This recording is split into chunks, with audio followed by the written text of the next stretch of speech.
Central government से sponsored RDSS scheme यानी कि रिवैम्प डिस्ट्रीब्यूशन सिस्टम स्कीम के अंतर्गत अन्य विद्युत कंपनियों के अलावा झारखंड राज्य विद्युत वितरण निगम यानी कि JVVNL ने भी पूरे राज्य में सिंगल फेज और 3 फेज के कई lakh prepaid electronic meter install किए हैं। प्रीपेड मीटर में और कोई डिफेक्ट हो या ना हो, इसमें एक बहुत बड़ा डिफेक्ट है कि यह आपकी निजता का हनन करता है और आपके बारे में कई तरह की जानकारियां प्राप्त कर लेता है। साथ ही नागरिक स्वतंत्रता का भी इसमें हनन होता है। पहले जहां हमें 14 दिन का नोटिस मिलता था लाइन काटने के लिए, वहां आपके पैसे ख़त्म और लाइन कट गए बिना नोटिस के। कई सीनियर सिटीजन्स हैं जो कैसे भी मैसेज कैसे देखना है, कैसे रिचार्ज करना है, ये जानते भी नहीं हैं। नमस्कार, मेरा नाम अमरनाथ है।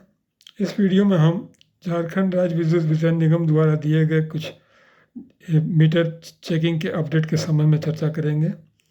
वीडियो को एंजॉय कीजिए, लाइक कीजिए, कमेंट कीजिए, सब्सक्राइब कीजिए और अपने इष्ट मित्र सगे संबंधियों के साथ खुद उनके हित में इसको शेयर भी कीजिए, क्योंकि स्मार्ट मीटर में कई तरह की खराबियों का रिपोर्ट आ रहा है और किनका मीटर कब खराब हो जाए और कब किस तरह का बिल आ जाए कहा नहीं जा सकता है। तो ये पहले आज के समाचार पत्रों में छपे एक समाचार पर चर्चा कर लें। स्मार्ट मीटर के ज़्यादा बिल का अब थर्ड पार्टी से कराए जांच। ये JVVNL की पहल पर हुआ है। उसमें उदयपुर की एक एजेंसी यादव इंस्ट्रूमेंट्स को ये जानकारी के अनुसार JVVNL ने उदयपुर की एजेंसी यादव मेजरमेंट लिमिटेड को यह जिम्मेवारी सौंपी है। यादव मेजरमेंट एक एक्रेडिटेड कंपनी है और इंस्ट्रूमेंट के कैलिब्रेशन, इंस्ट्रूमेंट के एक्यूरेसी का सही प्रमाण कोई NABL national accreditation board of laboratory जो है वो एक्रेडिट करती है। उनके द्वारा एक्रेडिटेड लेबोरेटरी के द्वारा ही इसके शुद्धता का प्रमाण पत्र दिया जा सकता है। तो यादव इंस्ट्रूमेंट मेजरमेंट से अच्छी कंपनी है। अब ये ज्ञात नहीं है कि इसे नॉमिनेशन के बेसिस पर दिया गया है या कॉम्पिटिटिव बिडिंग के बेसिस पर दिया गया है, लेकिन इन्हें काम सौंपा गया है ये मीटर डिफेक्ट की शिकायतों की जांच के लिए। इस संबंध में JVVNL प्रबंधन ने कुछ संभावित प्रश्नों के उत्तर दिए हैं जो इस प्रकार हैं। सवाल 1, मेरे मीटर में ज़्यादा बिल आ रहा है तो क्या करना होगा?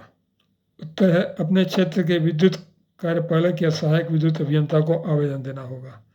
कहीं कहीं बिलिंग एग्जीक्यूटिव इंजीनियर के कार्यालय में होता है, कहीं कहीं असिस्टेंट इंजीनियर के कार्यालय में होता है। तो जहाँ जहाँ जो बिलिंग अथॉरिटी है वहाँ आपको आवेदन देना होगा। दूसरा सवाल, आवेदन में किससे संबंधित होगा?